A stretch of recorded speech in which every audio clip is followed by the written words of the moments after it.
Ahoy, Rasa. Ahoy, Dad. Are you ready to know everything? I am ready to know everything. Aye, let's do it.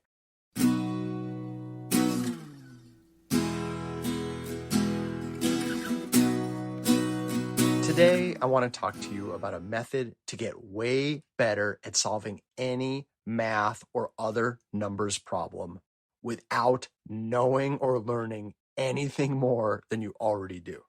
What? The trick is this. Use lots and lots of scratch paper. Scratch paper. Tell me more. Well, my first job after I graduated from college was working as a math tutor. Did you know that? No. I worked with all ages, 4th graders, 8th graders, 12th graders, you name it.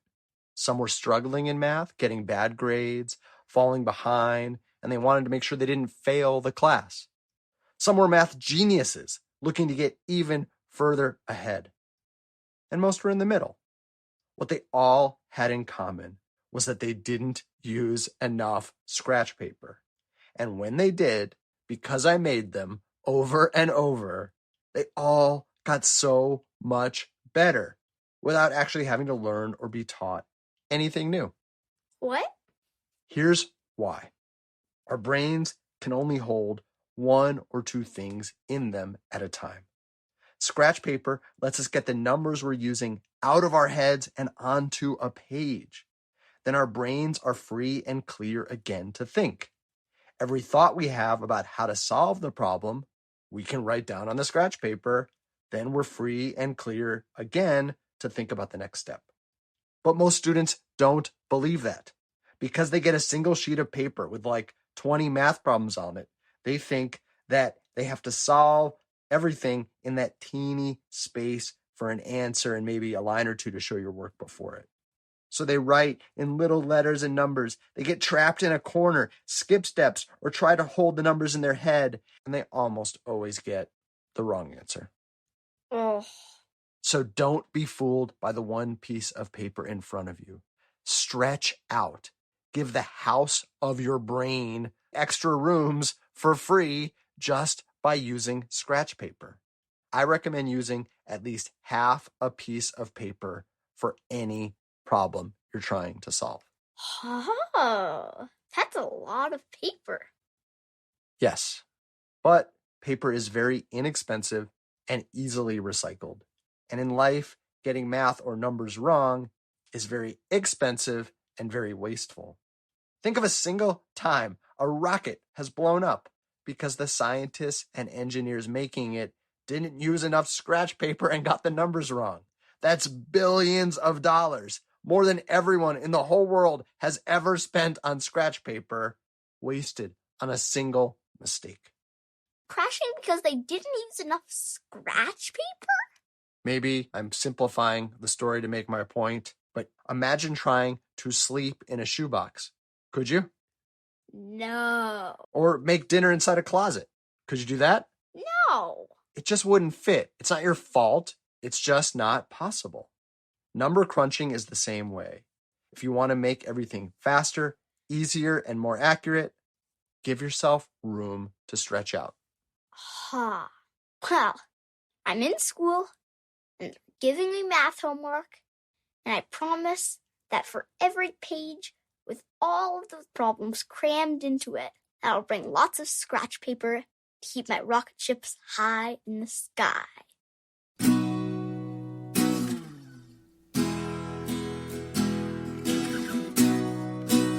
Are you ready for today's poem? I'm ready for today's poem. What is it?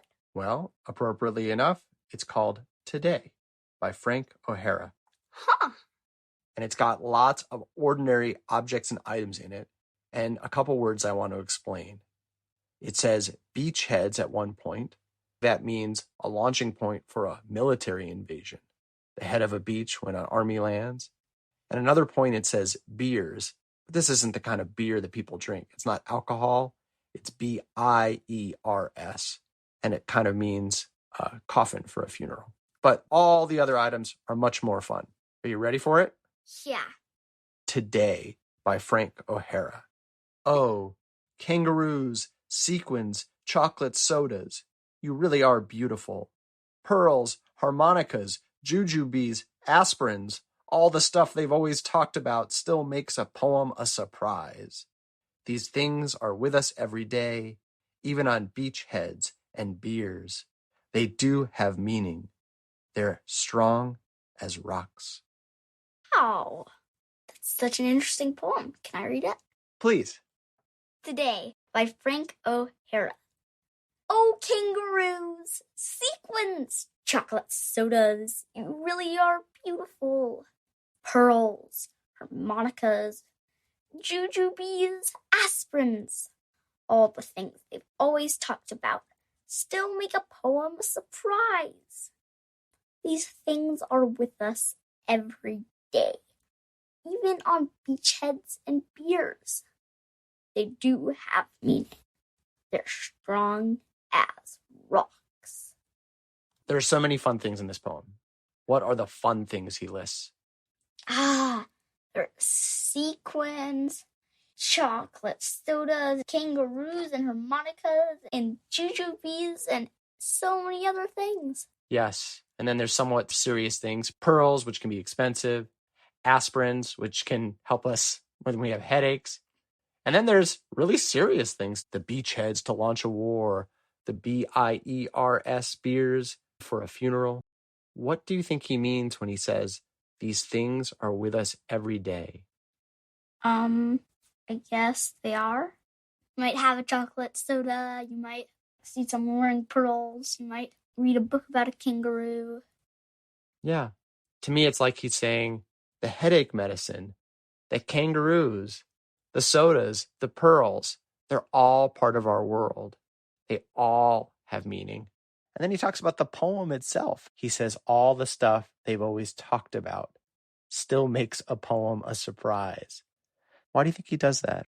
I like it. I just think it's a funny thing for a poem. Because usually just talking about a thing doesn't talk about how the poem is in itself. I think it's a clever trick because he's making the poem part of the list of things that are part of today. Just like all these objects, valuable, inexpensive, serious, or silly, are part of it, so is the poem too. They're all strong as rocks. What is your favorite part of today, either the poem or today itself? Well, I have to say, kangaroos, sequins, chocolate sodas, and harmonicas sound like a pretty good day to me.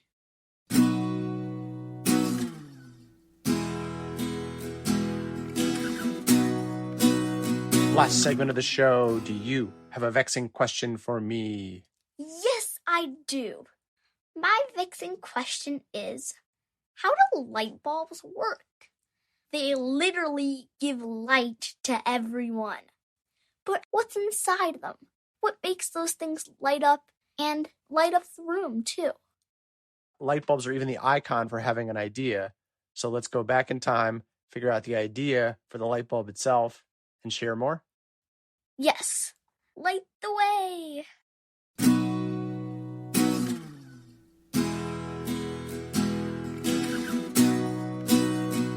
I'm back, and I've got the answer to your vexing question.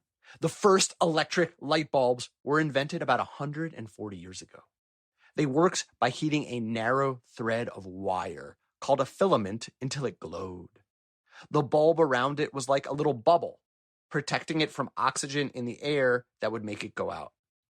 The bottom of the bulb had a metal socket so it could conduct electric current. Electric light changed the world. All of a sudden, people could literally see in the dark, day or night. But traditional light bulbs were very inefficient. Less than 5% of the energy they take makes visible light. The rest turns into heat. That's why if you touch or even stand by one of those light bulbs, it's hot. Ouch! Modern light bulbs are 10 times as efficient.